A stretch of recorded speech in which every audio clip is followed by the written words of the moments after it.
Hey everyone, welcome back to more Political Excess. Today let's cover the primary results from yesterday, May 17th. There were a lot of races in 5 different states. I can't go into each race. I'll put the links below if you want to look at them.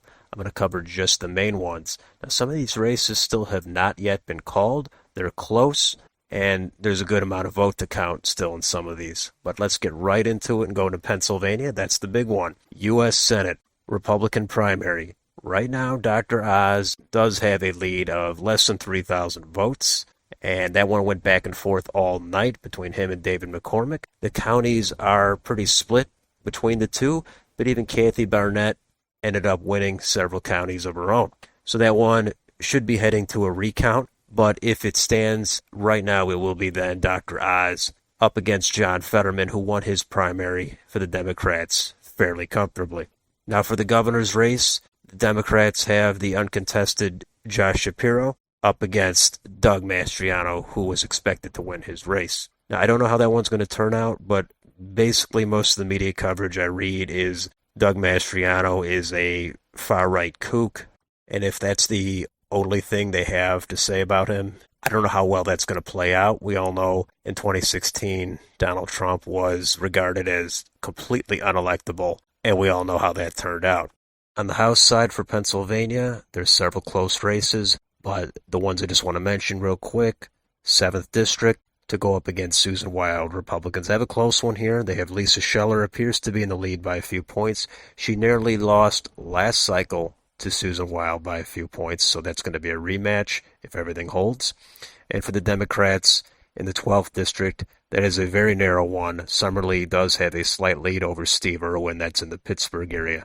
So moving over to North Carolina, the U.S. Senate race there. There were no surprises for the Republicans. Ted Budd, he did win it very easily. On the Democratic side, Sherry Beasley, the former Supreme Court Justice, she did win it also very easily as well. So those two will go at it in November. Probably a lean Republican at this point, but again, I'll cover all that in the future. On the House side, there's a battle there in both parties for the 1st District, that open seat. But I'm going to cover the main story here, which is the 11th District. Madison Cawthorn, he was defeated in his primary by Chuck Edwards. That is probably viewed as a semi-upset. If this was a few weeks ago, Cawthorn probably would have pulled it out. But nonetheless, he has been defeated and will go down as a one-term congressman. And then there's the 13th District. Bo Hines does appear to be in the lead.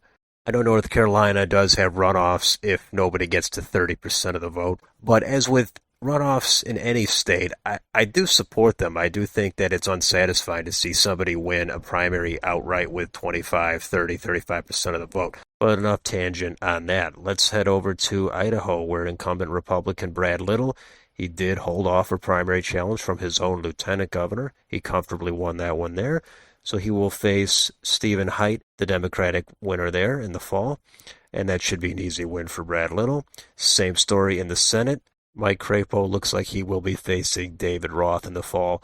Again, should be an easy win for him. But the big story in Idaho is the Attorney General's race, where longtime incumbent Lawrence Wasden, he was apparently defeated by Raul Labrador by double digits, actually. So I would consider that an upset. That was an under-the-radar race, but I think that one is very notable. Over in Kentucky, the U.S. Senate race there, Democrats nominated Charles Booker. He will go up against Rand Paul in the fall. That one would probably be an easy win for Rand Paul. We'll see exactly how easy it is for him.